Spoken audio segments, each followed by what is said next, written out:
तो आज हम एक बहुत ही दिलचस्प एक ऐसे विषय पर बात करने वाले हैं जो आज की टेक दुनिया को पूरी तरह बदल रहा है।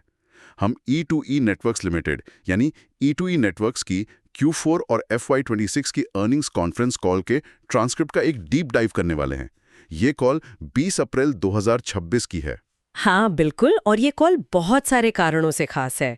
मतलब आज का जो हमारा मिशन है ना, वो यही समझना है कि आर्टिफिशियल इंटेलिजेंस के इस दौर में कंपनियों का पूरा इंफ्रास्ट्रक्चर कैसे बदल रहा है। एकदम सही कहा। मुझे ना हमेशा एक उपमा बहुत अच्छी लगती है।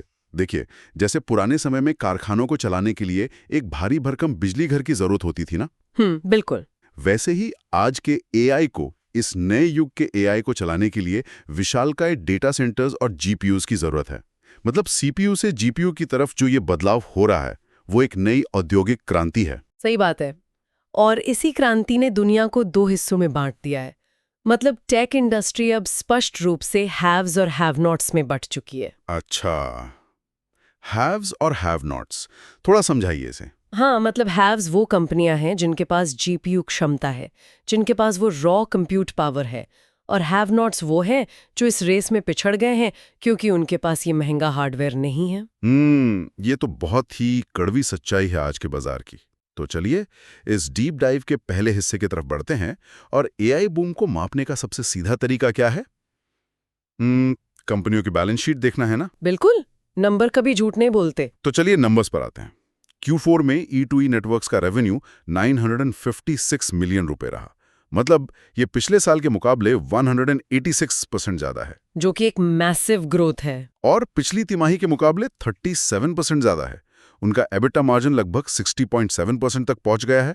मतलब सतह पर तो ये किसी भी इन्वेस्टर का सपना लग रहा है। हाँ, टॉप लाइन और मार्जिन्स बहुत ही शानदार दिख रहे हैं। लेकिन वेट, यहाँ एक बहुत बड़ा कैच है। जब हम पूरे साल का FY26 का प्रॉफिट आफ्टर टैक्स या पीएटी देखते हैं ना, तो वो 156 मिलियन रुपए के नुकसान में है। लाल निशान। हाँ, तो मतलब एक तरफ इतनी भारी ग्रोथ और मार्जिन, और दूसरी तरफ इतना बड़ा नुकसान। हाँ, क्या ये कोई फाइनेंशियल डिजास्टर है? देखने में ऐसा ही लगता है, लेकिन मैं आपको समझाती हूँ। ये पूरे साल का जो नुकसान है ना, ये किसी ऑपरेशनल नाकामी का संकेत बिल्कुल नहीं है। अच्छा, तो फिर ये क्या है? ये दरअसल उनके भारी इंफ्रास्ट्रक्चर निवेश और डेप्रिसिएशन का नतीजा है। मतलब मूल्यह्रास। अकाउंटिंग की भाषा में समझें तो Q4 में ही उन्होंने 513 मिलियन रुपए का डेप्रिसिएशन दर्ज किया है। वेट, क्या एक ही तिमाही में 513 मिलियन का डेप्रिसिएशन? बिल्कुल। जब आप इतनी तेजी से हाई एंड जीपीयू खरीद रहे हैं, जो कि एक 6 साल के लाइफ साइकिल वाला एसेट होता है, तो उसका खर्च कागजों पर ऐसे ही दिखता है। चलिए इसको थोड़ा विस्तार से समझते हैं। ये तो वैसे ही है ना जैसे आप कोई नया हाईवे बना रहे हो। मतलब शुरुआत में कंक्रीट और डामर में बहुत भारी पैसा लगता है। हाँ, एकदम सही उपमा है। लेकिन मेरा सवाल ये है कि क्या ये पक्का है कि इस नए हाईवे पर टोल चुकाने वाली गाड़ियां लगातार आती रहेंगी? मतलब क्या कस्टमर सच में आ रहे हैं? यही तो सबसे दिलचस्प बात है। तीसरी तिमाही में कंपनी को 75 मिलियन रुपए का नुकसान हुआ था, ठीक है? लेकिन चौथी तिमाही में आते आते वो 86 मिलियन रुपए के प्रॉफिट बिफोर टैक्स यानी पीबीटी में बदल गया। मतलब जो पैसा उन्होंने हाईवे बनाने में डाला था, उस पर अब गाड़ियां दौड़ने लगी हैं और टोल भी आ रहा है। अरे वाह! मतलब ऑपरेशंस के लेवल पर वो कैश पॉजिटिव हो रहे हैं। बिल्कुल। तो अगर कंपनी इतना भारी निवेश कर रही है, तो आखिर वो खरीद क्या रही है और उसकी मांग मार्केट में कितनी है? देखिए, अगर हम मांग की बात करें तो मार्च के महीने में उनकी कुल क्षमता, जिसमें सीपीयू, जीपीयू और स्टोरेज सब शामिल है, उसका यूटिलाइजेशन रेट लगभग 80% था। 80%? एक क्लाउड प्रोवाइडर के लिए तो ये बहुत बड़ा नंबर है। हाँ, और भविष्य की योजनाएं तो और भी आक्रामक हैं। कॉल में मैनेजमेंट ने बताया कि मई के मध्य तक 1024 B200 जीपीयू का एक नया क्लस्टर लाइव हो जाएगा। बाप रे, 1024 जीपीयू! और इतना ही नहीं, जल्द ही 1024 और जोड़े जाएंगे, और FY27 के अंत तक उनका लक्ष्य 6000 से अधिक जीपीयू को इंटीग्रेट करने का है। 6000 जीपीयू? लेकिन ये सब मैनेज कैसे होता है? मतलब ग्लोबल मार्केट में चिप्स की इतनी कमी है, और इतने सारे हार्डवेयर को बस केबल से प्लग इन तो नहीं कर सकते ना? बिल्कुल नहीं। और यहीं पर उनका TIR प्लेटफॉर्म यानी TIR प्लेटफॉर्म गेम में आता है। हार्डवेयर तो कोई भी खरीद लेगा जिसके पास पैसा है। हाँ, सही बात है। लेकिन इस बाजार में AI बिलीवर्स की संख्या तेजी से बढ़ रही है। एआई में विश्वास करने वाले लोग अब सिर्फ थ्योरी पे काम नहीं कर रहे, वो सच में मॉडल डिप्लॉय कर रहे हैं। तो E2E का ये TIR प्लेटफॉर्म बेयर मेटल और कंटेनर बेस्ड बड़े डिप्लॉयमेंट्स को बहुत ही स्मूथली चला रहा है। ये प्लेटफॉर्म ही उस हार्डवेयर को इस्तेमाल करने लायक बनाता है। यह बात वाकई दिलचस्प हो जाती है। लेकिन मैं थोड़ा पुशबैक देना चाहूंगा। मतलब तकनीक तो हर दिन बदल रही है ना। हाँ, इनोवेशन तो फास्ट है। एनवीडिया के नए आर्किटेक्चर आ रहे हैं।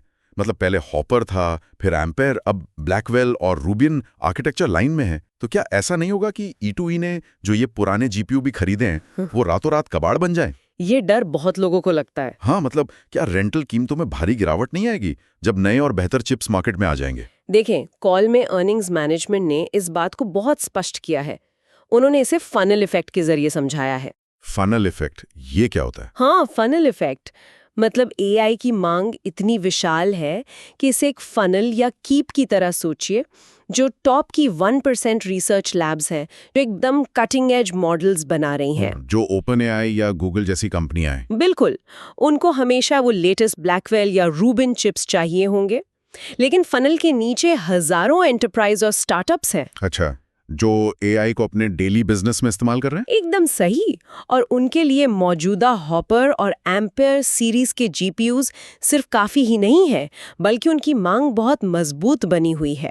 लेकिन वो नए चिप्स पर क्यों नहीं जाना चाहेंगे अगर नया चिप बेहतर है तो? क्योंकि पूरी टेस्टिंग और डीबग साइकिल को किसी नए चिपसेट आर्किटेक्चर पर ले जाना बहुत खर्चीला होता है।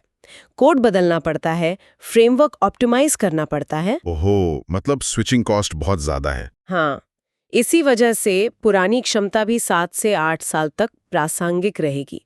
और मार्केट में हार्डवेयर की इतनी कमी है कि कीमतें क्रैश होने के बजाय स्थिर हैं या बढ़ी रही हैं। तो अगर हार्डवेयर पुराना भी हो जाए तो भी वो मुनाफा दे सकता है क्योंकि स्विचिंग कॉस्ट हाई है। बिल्कुल। लेकिन ये इस बात पर भी तो निर्भर करता है कि उस हार्डवेयर पर काम क्या हो रहा है। आपने बिल्कुल सही नब्ज पकड़ी है। और यही हमारी चर्चा का तीसरा हिस्सा है, हाई वैल्यू टोकन्स का गणित। तो इन सब का आखिर मतलब क्या है? ये टोकन वाला कॉन्सेप्ट मुझे थोड़ा कॉम्प्लेक्स लगता है। मैं इसे आसान भाषा में समझाती हूँ। E2E नेटवर्क्स अब सिर्फ हार्डवेयर स्पेस या एसेट टर्नओवर पर ध्यान नहीं दे रहा है, वो अब टोकन्स की वैल्यू पर फोकस कर रहे हैं। टोकन्स की वैल्यू? हाँ, मान लीजिए आप एक चैटबॉट से मौसम का हाल पूछ रहे हैं। ठीक है। सिस्टम के लिए वो एक साधारण सर्च क्वेरी है जिसे प्रोसेस करने के लिए कुछ टोकन्स लगते हैं, लेकिन बिजनेस के नजरिए से ये एक लो वैल्यू टोकन है। इससे कोई बड़ी कमाई नहीं हो रही। अच्छा, तो हाई वैल्यू टोकन क्या होता है? अगर कोई एआई किसी एंटरप्राइज की बहुत जटिल समस्या सुलझा रहा है, जैसे कोई फार्मा कंपनी नई दवा की खोज कर रही है या कोई बैंक रियल टाइम में करोड़ों का फ्रॉड रोक रहा है, ओहो, तो उस काम को प्रोसेस करने वाले टोकन्स हाई वैल्यू टोकन्स कहलाते हैं। और ग्राहक इन हाई वैल्यू टोकन्स के लिए ज्यादा कीमत चुकाने को हमेशा तैयार रहते हैं, क्योंकि इससे उन्हें ज्यादा रिटर्न ऑन इन्वेस्टमेंट यानी ROI मिलता है। बिल्कुल। तो E2E का पूरा focus in high value tokens को अपने नेटवर्क पर लाने का है। मतलब कंपनी सिर्फ किराए पर कमरा देने वाले एक साधारण मकान मालिक की तरह नहीं है। नहीं, बिल्कुल नहीं। बल्कि वो अपने TR प्लेटफॉर्म के जरिए ग्राहकों को ये भी सिखा रही है कि उस कमरे का सबसे बेहतरीन और सबसे ज्यादा मुनाफे वाला इस्तेमाल कैसे किया जाए। एकदम सटीक उदाहरण दिया आपने। ये एक बहुत बड़ा रणनीतिक बदलाव है। हार्डवेयर और टोकन की वैल्यू तो मुझे समझ आ गई, लेकिन मेरे दिमाग में अभी भी एक सवाल घूम रहा है। हाँ, पूछे। कंपनी अपने इस महंगे व्यापार को फाइनेंस कैसे करेगी? मतलब 6000 GPU खरीदना कोई मजाक तो है नहीं, और इनके ग्राहक आ कहां से रहे हैं? ये बहुत ही क्रिटिकल पॉइंट है। अगर हम मार्च तिमाही के डेटा को देखें तो 35 से 37% रेवेन्यू उनका अंतर्राष्ट्रीय ग्राहकों से आया था। मतलब भारत के बाहर से? हाँ, लेकिन कंपनी अब पूरी तरह से इंडिया फर्स्ट नीति पर चल रही है। India first? बिल्कुल।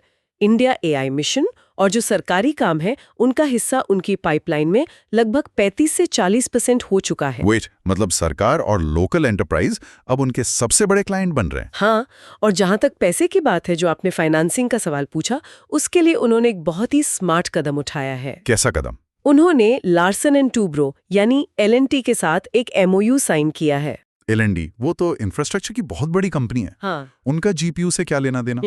यही तो कैच है। LNT के पास बहुत पैसा है और वो डेटा सेंटर्स और GPU इंफ्रास्ट्रक्चर में निवेश कर रहे हैं, लेकिन उसे मोनेटाइज कैसे करें? अच्छा। तो इस MOU के तहत L&T के बनाए गए GPU इंफ्रास्ट्रक्चर को E2E अपने सॉफ्टवेयर और एक्सपर्टीज से मोनेटाइज करेगा। अरे वाह, मतलब हार्डवेयर L&T का, पैसा L&T का, बिल्कुल और सॉफ्टवेयर E2E का। बिल्कुल, इसे एसेट लाइट मॉडल कहते हैं। हाँ, समझ गया।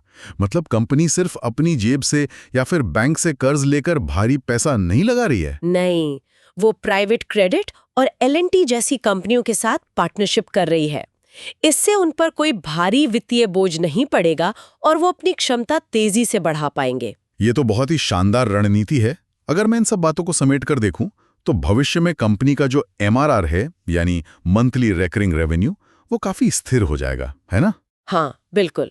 अभी तो छोटी क्षमता होने के कारण रेवेन्यू में थोड़ा बहुत उतार चढ़ाव या लंपीनेस हो सकती है किसी क्लाइंट के आने या जाने से। सही कह रहे हैं। लेकिन जैसे जैसे ये 6000 GPU के लक्ष्य तक पहुंचेंगे और ये सरकारी और एंटरप्राइज कॉन्ट्रैक्ट्स लॉक इन होंगे, तो ये रेवेन्यू बहुत ही स्टेबल हो जाएगा। एकदम सही। और किसी भी क्लाउड बिजनेस में ये प्रेडिक्टेबिलिटी ही सबसे कीमती चीज होती है। तो आज की इस चर्चा को हम थोड़ा कंक्लूड करते हैं। हमने देखा कि कैसे E2E नेटवर्क्स का 186% का हैरत अंगेज रेवेन्यू ग्रोथ हुआ। हाँ, हमने मार्केट में GPU की भारी कमी और उस 80% के मैसिव यूटिलाइजेशन रेट को समझा। बिल्कुल, और स्विचिंग कॉस्ट को भी। हाँ, फिर हमने हाई वैल्यू टोकन्स के पीछे का वो पूरा मनोविज्ञान समझा, और अंत में भविष्य के लिए जो उनकी एसेट लाइट पार्टनरशिप्स हैं, खासकर L&T के साथ, उस पर नजर डाली। मुझे लगता है हमने अर्निंग्स कॉल के हर जरूरी पहलू को कवर कर लिया है। हाँ, लेकिन इस डीप डाइव को खत्म करने से पहले मेरे मन में एक विचार आ रहा है जो मैं हमारे श्रोताओं के लिए छोड़ना चाहता हूँ। बताइए, क्या है वो विचार? देखिए, अक्सर कहा जाता है कि डेटा आज के समय का नया ईंधन है ना? हाँ, बिल्कुल। तो अगर डेटा ईंधन है, तो AI उस ईंधन को प्रोसेस करने वाली रिफाइनरी है। सही उपमा है।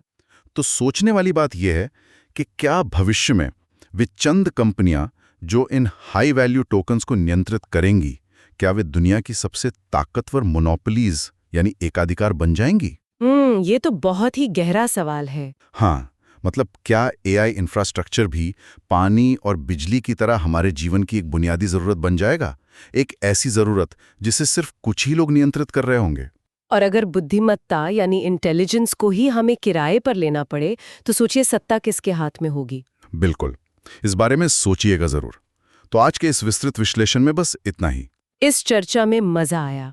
मुझे भी। फिर मिलेंगे एक नए डीप डाइव के साथ।